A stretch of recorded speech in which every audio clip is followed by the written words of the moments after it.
உங்களுக்கும் இந்த மாதிரி கூந்தல் வேணுமா? அப்போ வாங்க நம்ம இந்த பொடியை செஞ்சு சாப்பிட்லாம்.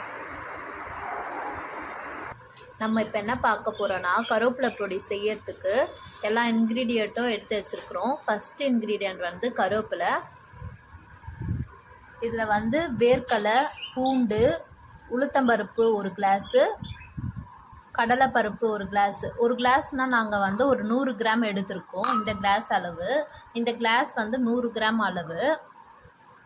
கடலைப்பருப்பு 100 கிராமு, உளுத்தம்பருப்பு 100 கிராமு, வரமிளகா, பூண்டு, வேர்க்கடலை. இது எல்லாத்தையுமே நம்ம கருவேப்பிலை பொடி செய்யறதுக்காக பெருங்காயம் ஆட் பண்ணிக்கணும். வறுக்கும்போது கருவேப்பிலை பொடி செய்யறதுக்காக நம்ம எடுத்து வச்சுருக்கோம். இந்த பொடி எதுக்காக யூஸ் ஆகுதுன்னா, நம்ம ஹேர் க்ரோத்துக்கு இது ரொம்ப யூஸ்ஃபுல்லாக இருக்கும். நீங்களும் வாங்கி ட்ரை பண்ணுங்கள். உங்களுக்கு வேணும்னா எனக்கு டிஎம் மெசேஜ் பண்ணுங்கள். பாய்.